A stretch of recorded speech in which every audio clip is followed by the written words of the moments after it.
In this video, I want to give a little help on Project A for some of you who may not be that comfortable in Excel.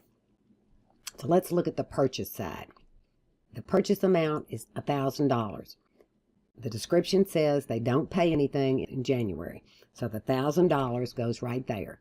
The way you get it there is by hitting equal and pointing to it. There it is. Now, the beginning balance in every year is equal to the ending balance in the previous year. The interest, the APR, is 18% per year. It's an APR, and we need a monthly rate. So that's going to be 18% divided by 12. That's the rate we're actually going to use. We're going to apply it to the beginning balance. So we're going to multiply that times 1.5. Now, I want to freeze the reference to that 1.5, and the way I do that is by hitting F4. See the dollar signs? It's always going to reference that 150. I'm going to add those two together, and there's my outstanding balance. Now, the payment has got to be 3% of the outstanding balance or $25, whichever is more. I'm going to use freeze again. I'm going to multiply that times 3%, and I'm going to freeze the reference to the 3%. 3045. Okay? Ending balance is the outstanding balance minus the 3045. And if I copy this down, several ways to do it. I can catch the corner like that and just copy it. Or I can right-click, pick copy, and just go down. Now, this interest payment, minimum finance charge, that's interest, is 50 cents.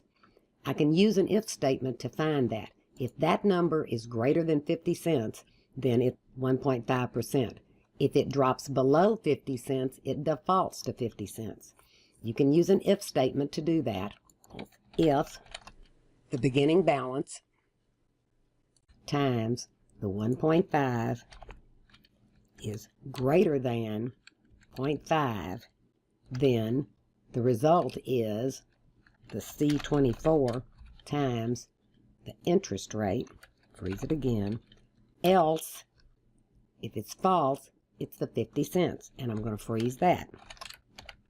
It's $14.77 because it's larger than 50 cents. Copy this down. I'm going to add those two together. Now, over here on payment, I can use if statement in the same way here. Well, if the outstanding balance times the 3%, freeze the reference, is greater than $25, then it's the outstanding balance times the 3%. Otherwise, it's $25. It's greater than $25, so that's what it is. Copy that down. Once you've got that line right there, this line with the if statement, you can copy it all the way down. Now watch what will happen when we go a little bit further. It defaults to $25. Now, if using those if statements is beyond your Excel skills, just do this. Copy the interest column all the way down and the payment column all the way down and eyeball it. When you see it drops below $25, change it to $25. When the interest drops below 50 cents, change it to 50 cents. There's a video out there on Excel basics if you need a little bit more on this, but hopefully this will help you some.